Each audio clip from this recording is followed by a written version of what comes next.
E aí pessoal, sejam todos muito bem-vindos ao Meia Noite em Ponto, esse canal que a gente vai estar conversando sobre crime, sobre bizarrice, sobre paranormalidade, sobre tudo. E pra falar nisso, olha só, eu fiz uma enquete no meu Instagram semana passada pra vocês votarem em quem vocês queriam que fosse o tema do meu primeiro vídeo. Ok, as opções foram Ted Bundy, Charles Manson, Maníaco do Parque e Jeffrey Dahmer. E os quatro ficaram nessa colocação respectivamente. Eu sou o Miguel, a gente vai estar conversando toda semana e se você quiser que eu fale sobre alguma coisa, é só mandar mensagem no meu Instagram, que é Miguel C. Câmara, que eu vou deixar aqui embaixo para vocês interagirem, para mandar mensagem, ou simplesmente deixe seu comentário aqui embaixo. Então olha só, desde já, deixe o seu like aqui nesse vídeo, se inscreve e compartilha para pelo menos 2 pessoas. Quanto mais melhor, mas é só você compartilhar. Então como eu falei lá no Instagram, o mais votado foi o Ted Bundy. E eu tô aqui hoje para contar um pouco dele para vocês. Bora pro vídeo? Vamos lá!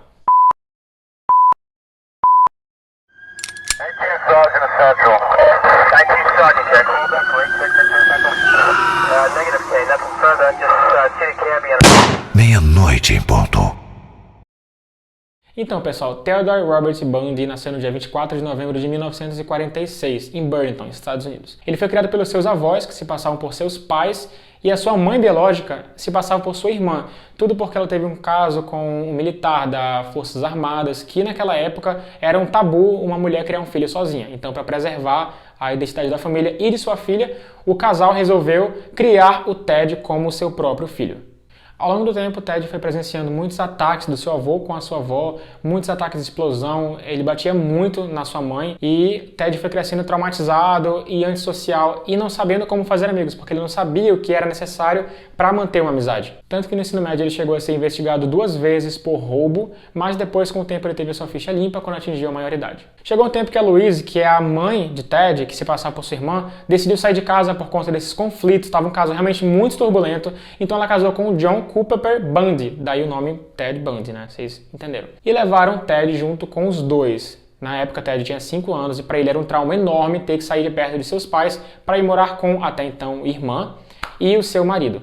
E na nova cidade que o Ted foi morar, ele passava a maior parte do tempo cuidando dos seus irmãos e também torturando animais, que é um comportamento super comum entre serial killers e psicopatas. A psicologia explica que a maior parte dos psicopatas, dos grandes assassinos em séries, torturavam animais na sua infância. E por ele não ter amigos, ele chegou a sofrer bullying, chegou a ser excluído de sua sala, mas isso não impediu que ele fosse um aluno nota 10. Ele tirava notas muito boas, era um aluno assim exemplar, super acima da média, e aos poucos foi conseguindo se socializar e arranjar emprego numa linha telefônica e outros empregos, mas ele nunca parava no emprego fixo, ele sempre ficava pulando de um emprego para o outro. E com o passar do tempo, o Ted foi crescendo e ficando cada vez mais bonito. Ele era um cara bonito, ele tinha o cabelo preto, os olhos azuis e ele era muito carismático, era elegante, ele se arrumava bem, se vestia bem e por ele ser bem apessoado, ele acabava atraindo as pessoas com mais facilidade. E com 21 anos, Ted se apaixonou loucamente por uma menina chamada Stephanie Brooks. Gravem esse nome porque vai ser uma informação super importante. A Stephanie era filha de médico, ela tinha uma família realmente rica, era ambiciosa, ela queria crescer na vida,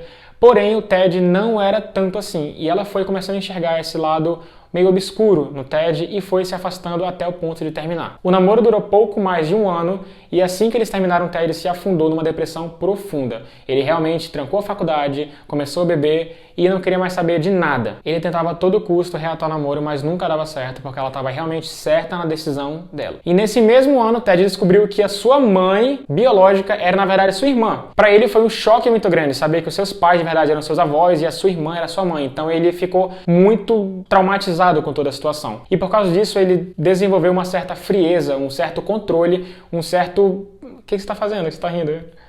E... eu não vou... Não, claro que eu não vou falar muito mas eu vou deixar no jeito normal, tá bem?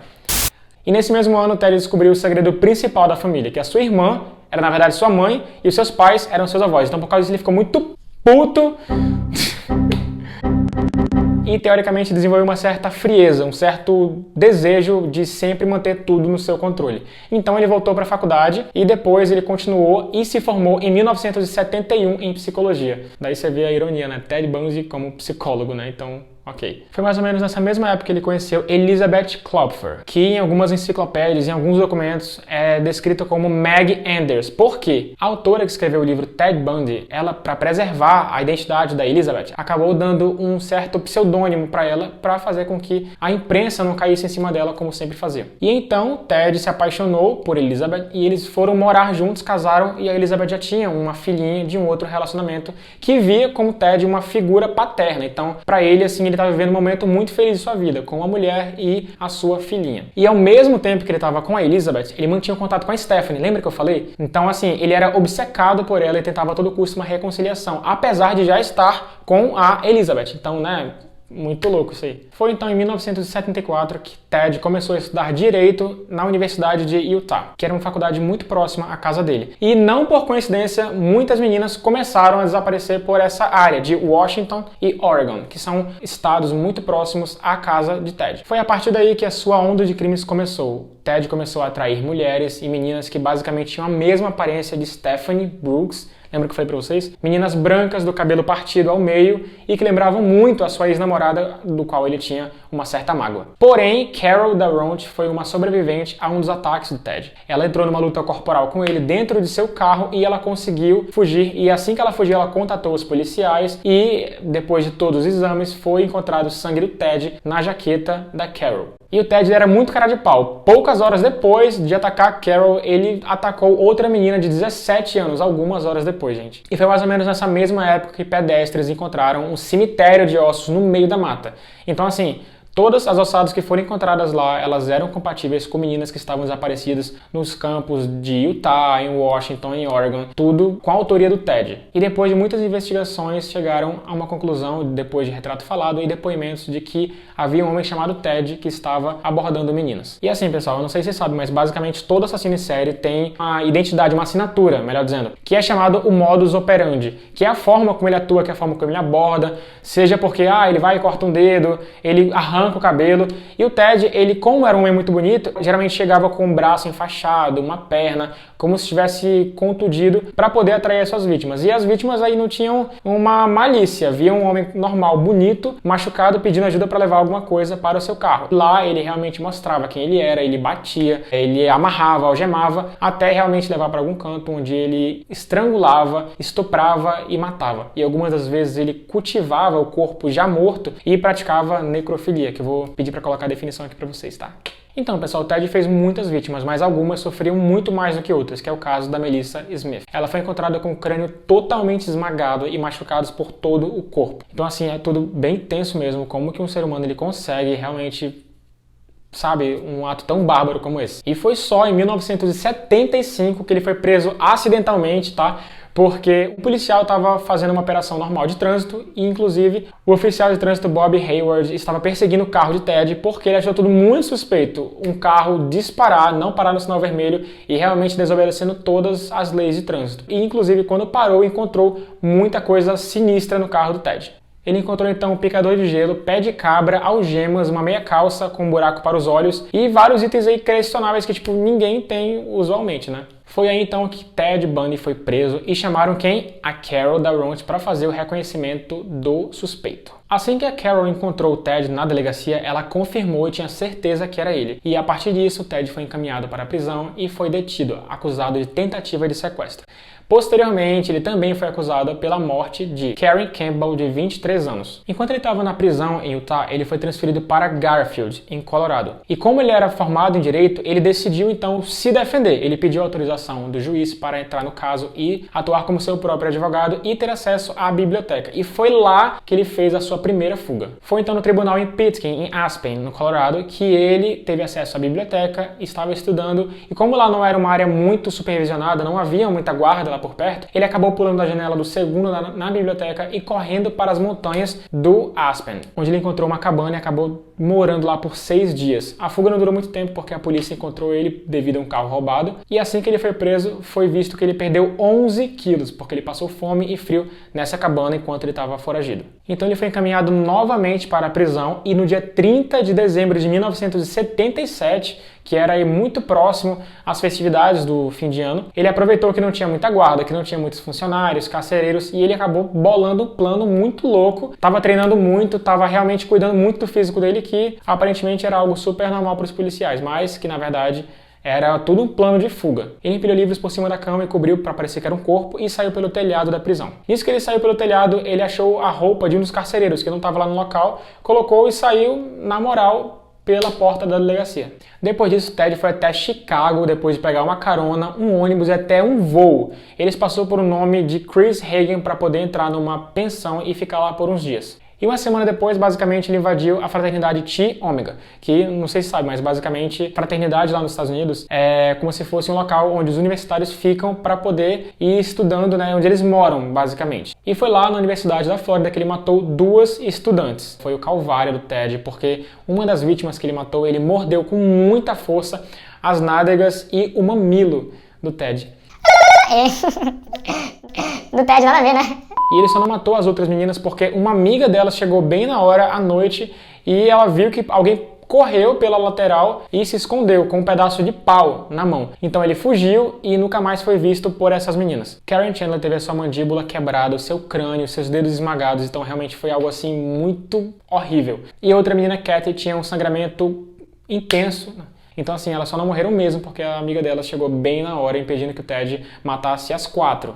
Em 9 de fevereiro, o Ted matou a sua última vítima, que foi Kimberly Leach, de apenas 12 anos. Ele matou, mutilou e jogou os pedaços da menina no rio. O Ted então cometeu um erro porque ele roubou um carro em Pensacola e ele foi parado e preso logo depois. Assim que ele foi preso, ele falou para o policial que ele preferia ir morto, que ele preferia ter morrido. E o policial até então não sabia que se tratava de Ted Bundy, o grande foragido e um dos caras mais procurados dos Estados Unidos. O primeiro julgamento de Ted Bundy foi no dia 25 de junho de 1979, que não deu muito certo, porque ele foi condenado pela morte de 2 mulheres da fraternidade. Como Ted era formado em direito, ele pediu novamente para se defender, para ser seu próprio advogado. E as pessoas contavam que ele parecia estar muito seguro, que sabia o que estava fazendo. Porém, o que ele não contava era com a presença de Nina Wary, que era uma das meninas que chegou na hora que ele ia matar a Kathy e a Karen. Então ela foi assim uma pessoa crucial que fez com que houvesse a condenação de Ted Bundy. E também Dr. Richard, que foi um dos dentistas que foram responsáveis pelo molde da arcada dentária que estava presente no corpo de uma das vítimas. Logo depois disso, Ted recebeu a sentença de 2 penas de morte. O segundo julgamento de Ted Bundy foi no dia 7 de janeiro de 1980 por matar Kimberly Leach, a adolescente de 12 anos. Nesse julgamento, as pessoas contam que era uma pessoa completamente diferente. Além dele contratar um advogado, ele parecia estar super inseguro, inquieto, ele se levantava da cadeira e ficava encarando muito o público e o júri. E para tentar amenizar a pena, os advogados alegaram insanidade mental, que obviamente foi negado. Após isso, ele foi sentenciado a mais uma pena de morte pela morte de Kimberly Leach, de 12 anos. Um fato muito curioso, pessoal, é que o Ted chamou uma testemunha para depor a seu favor, que era Carole Ann Brooke. E depois de um tempo, acabou casando com o Ted e uma das visitas conjugais acabou engravidando de sua única filha. Por fim, ele viu realmente que não tinha mais saída, ele estava encurralado, então ele assumiu a autoria de 36 crimes, que a polícia acha que foi muito mais, porque com o passar do tempo foram encontrando mais vítimas e mais, e todas com o mesmo relato do modus operandi do Ted. A execução do Ted ficou marcada para o dia 24 de janeiro de 1989. Então assim, lá fora do presídio tinha muita gente, tinha basicamente 2.000 pessoas e todas estavam festejando, estavam comemorando a morte de Ted Bundy. Ele foi executado numa sexta-feira, então assim, muitas pessoas estavam com cartazes, com folhetos escrito Fry Bundy Fry, que em português significa frite Bundy frite, porque é uma alusão basicamente à forma como ele ia ser executado, que era cadeira elétrica. E por ironia, a pessoa que acionou a sua cadeira elétrica foi uma mulher. O Ted foi diagnosticado com transtorno de personalidades múltiplas e transtorno bipolar e antissocial. E assim que Carole Ann Brooke se deu conta de que Ted era realmente culpado de tudo isso, ela nunca mais foi vista e nunca mais conseguiram contatá-la. Então, pessoal, esse foi o primeiro vídeo do canal. Eu pesquisei bastante, eu fui atrás, eu vi várias coisas para poder trazer isso para vocês. É um caso muito complicado, muito longo, então por isso o vídeo está um pouco acima da média. Então, assim, comenta aqui embaixo o que você achou de mais bizarro, de mais louco, tudo de mais estranho, que é basicamente o caso todo, né? Então assim, deixe seu like aqui, compartilha para algumas pessoas e se inscreve se você ainda não é inscrito e que semana que vem tem mais.